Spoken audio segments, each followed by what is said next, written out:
So that's been my issue. Okay. Is that I don't know where it's going to be at the end. Because nothing is explained. There's no breakout. There's no breakout. And all it tells me is that at the end, for $1, I get my place, and then I just have to pay my lot rent, and my house payment goes away. Were you clear on the fact that there are closing costs that are unknown? No. From what I understood was that there were not going to be any closing costs to me.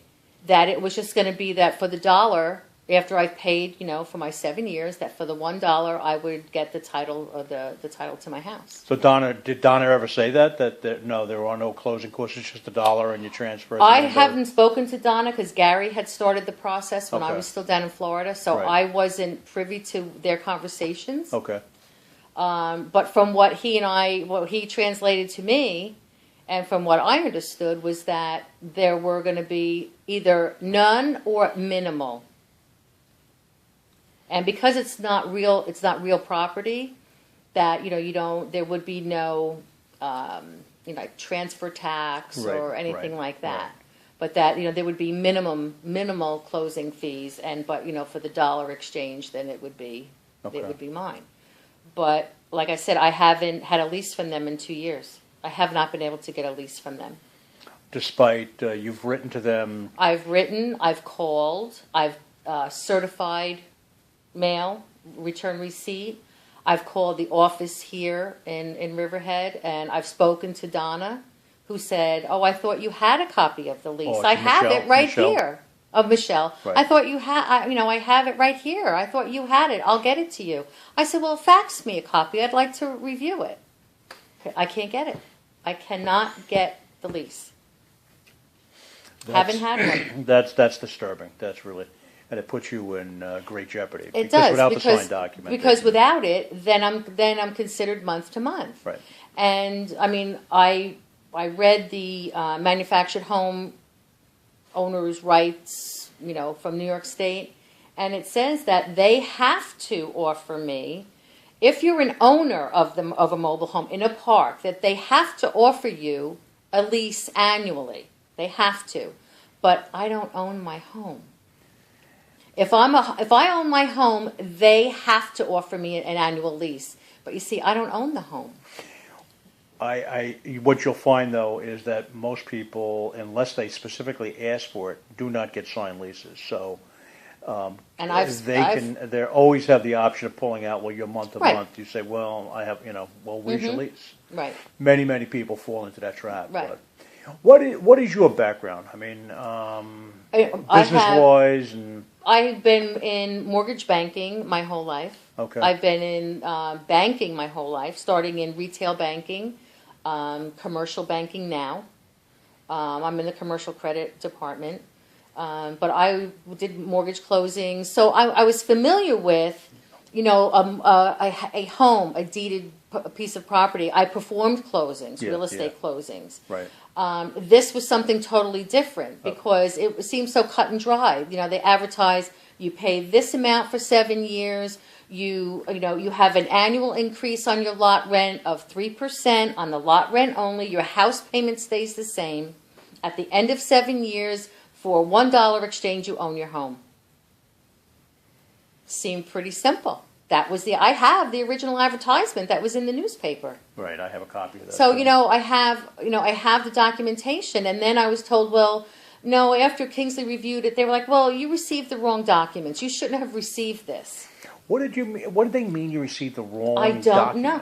I don't know whether it was that because my option to purchase, my original option says that it spells out the 3% on the lot. On the lot. And that it's that for $1 exchange with minimal closing costs, you will at the end of 7 years get the title to the home.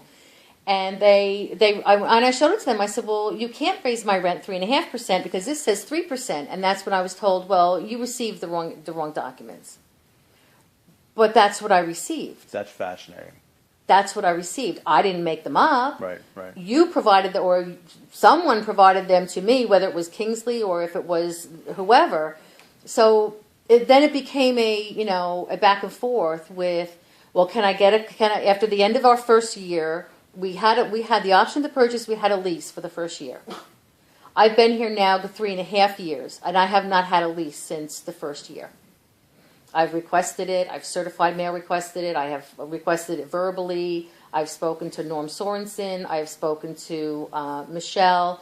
I have sent them, a formal request. And with my check each month, please consider this my formal request. Right. Again, to Every receive month. every month to receive my lease, and never a response.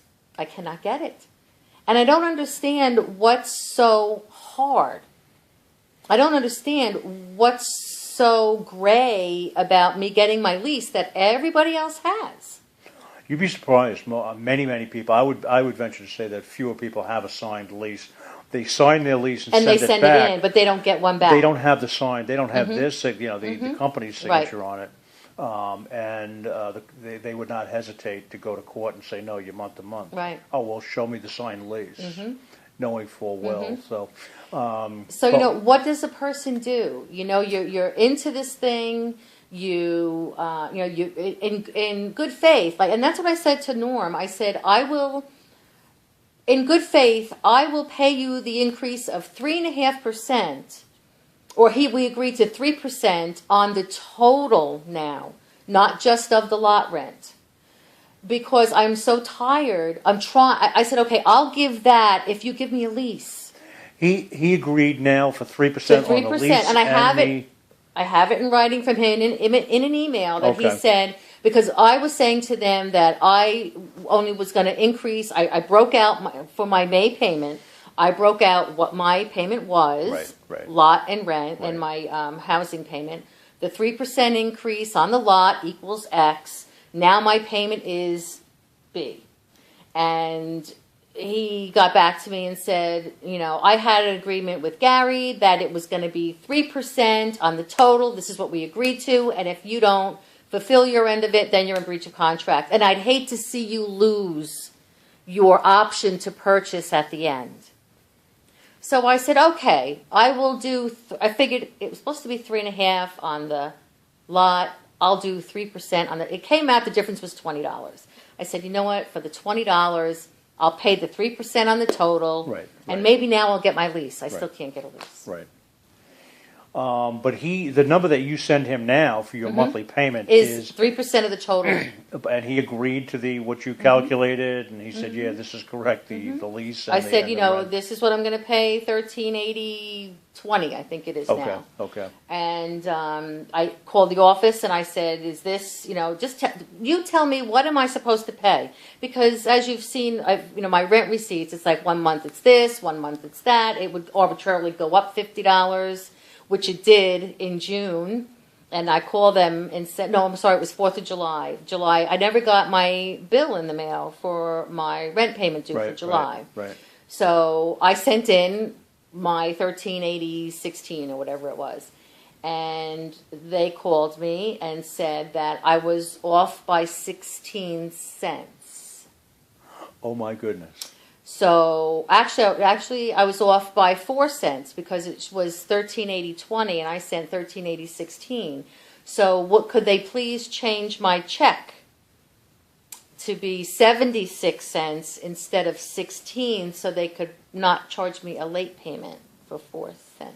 Yeah, they're magnanimous people. I said that would be fine. Yeah. I said, so what is my payment, and why was my payment $50 higher? Oh, that was a mistake. That was a mistake. And I said, I didn't even get my statement until like the 9th of the month, when I know it's due on the 1st, late on the 10th. And she was like, 4th of July, the mail went out late. I'm going to try and get it out. Is this Michelle telling you? No, it's the other girl in the office, Rochelle, or the other girl in the office. Yeah, younger girl with blonde hair. Yeah. Yes. Okay. She said, I'm going to try and get them out on time. I said, well, we agree on the $13.80.20 then. Can we agree on that? Yes, that's what it is. Okay. So that's what I've been paying. But I don't get a warm and cozy feeling that I'm going to own this at the end of the 7 years. What was your, I mean, you and Gary did this, what was your situation? I mean, your intention was that this would be. Oh, this was going to be our downsized, retirement. It would be cheap living for us. Once we got through the 7 years, because we're both working, we can afford the higher payment. Right.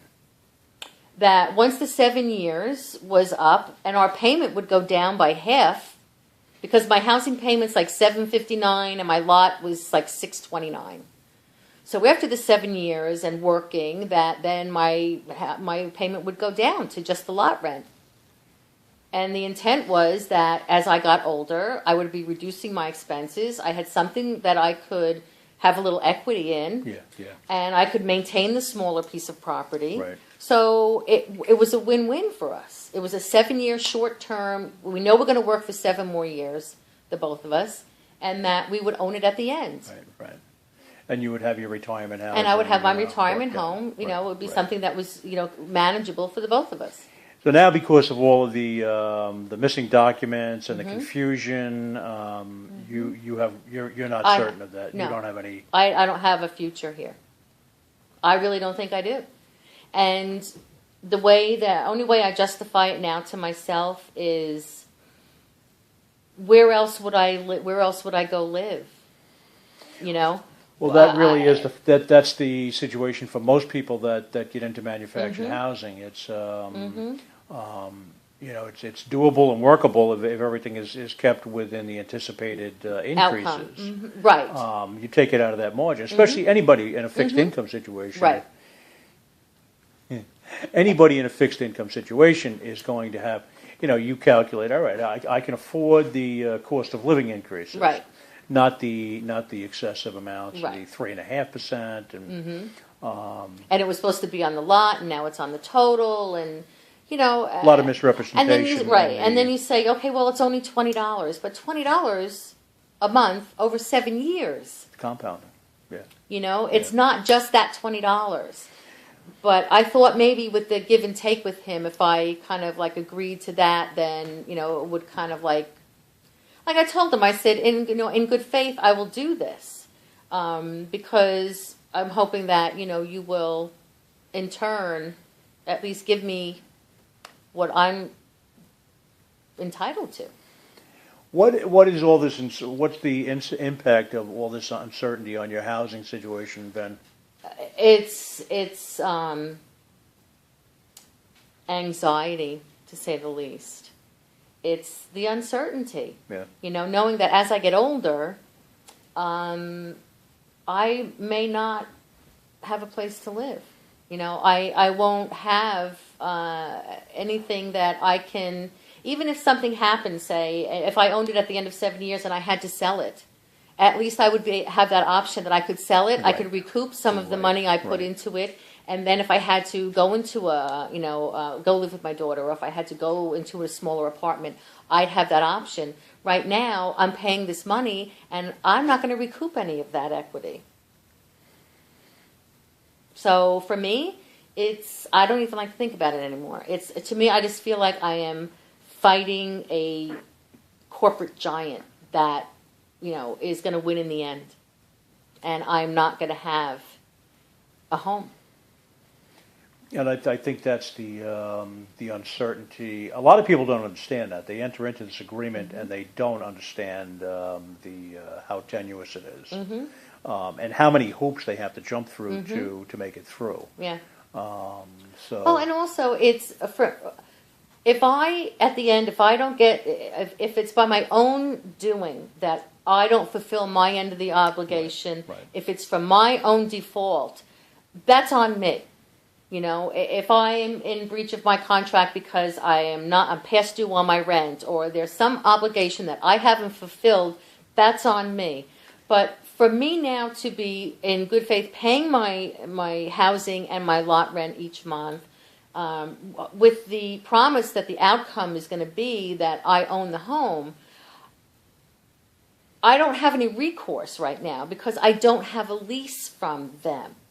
And I probably am considered month to month. They could evict me in 30 days notice because I don't have a lease. So that hanging over my head, it's a scary thing. So, I mean, you went into this understanding the difficulties, all of the obligations you had. Yes, that I had to be able to maintain the house, I maintain had it. to make the repairs, I had to treat it like it was my own. Right. Like, is what I was told. Treat it like it's your own, because it is. And, you know, keeping up with the repairs, keeping the air conditioning working, making sure the appliances are in good repair. They come in and inspect my home anytime they want. Have they come in to inspect it? They were here in December. Yeah. And they came and I had to write down on one of my leases. I had to write down all the serial numbers of the appliances and things like that. They came in and Michelle checked and made sure that everything that was here is still here. Right. Right. Then they had called me again in March and said that they wanted to do another inspection. And I said, okay, you can. The only restraint I have is you have to give me a time because I have to work. I have someone that needs to be there. So she said, I will be there at noontime. And she never showed up. So at 1 o'clock, I called the office and I said, is she coming? Is she not coming? I have someone sitting there waiting for her who has to leave by 2 o'clock. Is she coming? And I was told, oh, she's over there. She's probably on her way. And she never came. Never showed up. Never showed. And did she then call you No. and rearrange? She never came back for another? No, never called to rearrange, never called to apologize, never called to say, I got held up somewhere else and let's reschedule. Never came. Never called, never came. Okay. So simple even things like that I just can't get any response from them. Have there been any other promises that when you guys first entered into this agreement that we've had quite a few people that have had promises of this or that. One couple was actually promised that, there's a vacant lot next to them. Oh. We're going to put a park in there. Oh. And they actually ended up slipping a house. They have they can't even And park then their two I was going cars. to say, you probably can't get in between. They can't get there. No, not really. Okay. Not for us. It was just, that the deal with the 7 years and the dollar exchange and next to no or minimum closing costs. And, Right. it would be turned over to us. But in fact, that's really an unknown. Yeah, We it's don't know very what- unknown. We don't know what the closing costs are. I have no idea. Right. I have no idea. Do you get it broken out? Is your statement broken out? Taxes, rental? They pay the taxes. I don't pay. But it's in part. You don't know It's how in much part, you're paying right? in taxes. Exactly. Right. From what I was told was that because that was the other thing when they had sent me what my new payment was going to be, they included a 12th for the property taxes, Mm-hmm. and I said I don't pay the property taxes. It states in my contract that I pay the house payment. You pay the taxes are separate. You pay the taxes. Right. I don't pay them. Right. And that was an argument back and forth for quite a few months where there was a dispute over the amount due. Meaning that the monthly amount that you're paying, the combined total, did not include the taxes? They were trying to set right. up? They were trying to add on another. Really? Because they're saying the tax for this lot, because it's a double lot, is like $3,500 or $3,700 a year. Right. So they took 1/12 of that and they added that onto what my payment was. And I was like, no. My taxes are not, No, I don't pay that. Right. You pay that. Right. And that went on for several months. That's pretty dispute. specific in your contract as well. Mm-hmm. So, well, I think you're, you have an expertise in mortgage lending and real estate types of procedures. And I think it's very, very telling that somebody with your sophistication and knowledge got of this caught up in something got like caught this. up in this. And really, you're a non-typical Right. consumer for them because most of the Right. people they're really bringing into this or they could just slap, Anything they in front of slap them. right, yeah. And I think too, they think that because it's you're a senior citizen, that you just don't read what you get, Right. or you don't understand it. Right. That you don't really, it's that we're little old gray-haired, people that just really don't understand. Well, I understand, Yeah. and I understand more so now than I did before, because before my husband handled everything. Right. He was doing all the communication with them, and I would just be the bad guy whenever I needed to step in. But now it's like I actually sat down and I combed through everything. I read everything. And that's when it became very clear to me that there was a lot of pieces missing. A lot of missing pieces. Would you have entered into this now that you've read it through? No. No. I would not have. I think I would have been a little more diligent in getting those gray areas kind of, but the thing is that in the option to purchase, it seems pretty clear. It says, this is what you're going to pay, this is what the increase is going to be, you have a 7-year lease renewable every year, it will go up 3% on the lot rent. It was pretty explicit. Yeah. So I figured I had myself covered in that respect. And then as I read on, it was saying about, the at the end of this term of 7 years, as long as you're compliant, yada, yada, and then that kind of got a little gray for me. I wasn't really comfortable with it. My red flags were going up. And then, for the dollar exchange, and I'm like, there is nothing in real estate that is going to be that easily turned over. And, but you know what? My husband said, it's in black and white. This is what it is. It says so right here. This is what's going to happen. And I was like, okay. Then you find out it's not quite that. It's not quite that easy. That concrete. And then just not being able to get the lease year after year. Yeah. And that's the part that really bothers me is that I know my situation. I think there are only 2 of us here in this park that have this rent option. I'm not sure. I think there's I'm Mike, not sure. there's one other Mike, person. right? Yeah. So we're kind of unique here. Have you spoken to Mike? I have not. I mean, this really affected him very badly. Well, yeah, I know he's older too than I am, and I did speak to Barbara, who is the secretary, I think, of this whole little short gray-haired woman, treasurer, secretary. Oh, of the homeowners association. Yes.